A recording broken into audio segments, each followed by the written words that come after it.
राजनीति में जब विरोधी की तारीफ अपने ही घर में सवाल बन जाए तो समझ लीजिए मामला गंभीर है।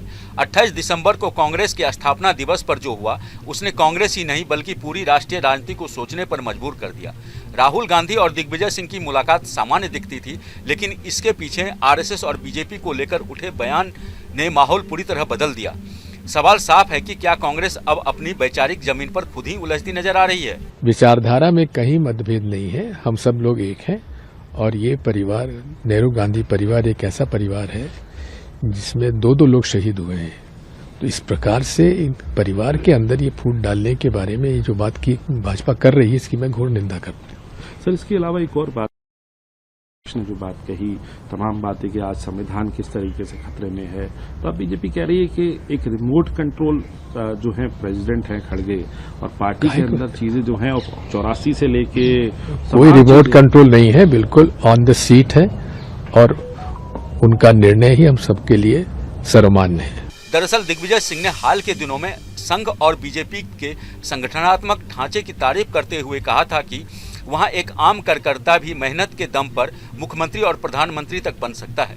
यही बयान कांग्रेस के भीतर खटक गया।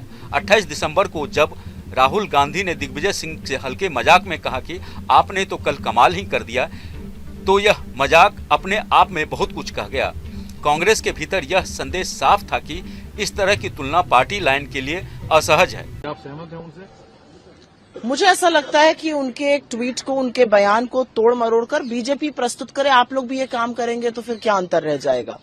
संघ जैसे नफरती संगठन से, जिसकी विचारधारा से प्रेरित होकर गोडसे ने इस देश के राष्ट्रपिता महात्मा गांधी को मार डाला, उससे हमें कुछ भी सीखने की जरूरत नहीं है। हम भारतीय राष्ट्रीय कांग्रेस हैं।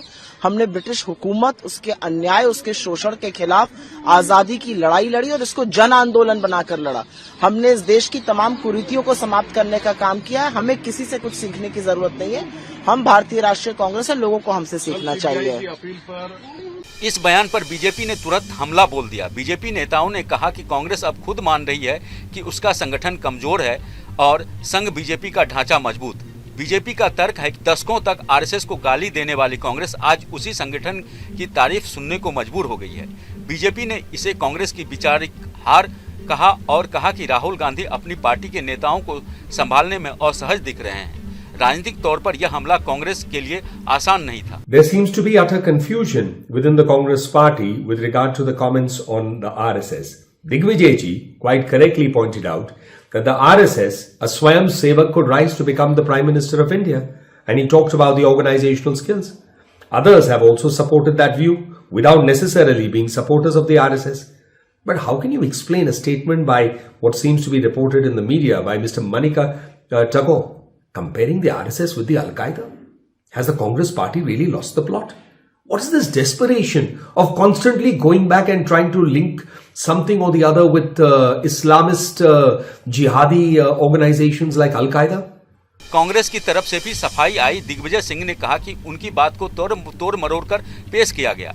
उनका इरादा सिर्फ संगठन की मजबूती पर चर्चा करना था, न कि आरएसएस की विचारधारा का समर्थन। वहीं कांग्रेस के कुछ नेताओं ने माना कि पार्टी को अपने संगठन पर गंभीरता से काम करना होगा, लेकिन बीजेपी लगातार इस मुद्दे को हवा दे रही है और यह दिखाने की कोशिश कर रही है कि कांग्रेस के भीतर सोच की एकता नहीं है। कुल मिलाकर 28 दिसंबर की यह मुलाकात और उसके बाद बीजेपी की प्रतिक्रिया ने कांग्रेस की मुश्किलें बढ़ा दी है।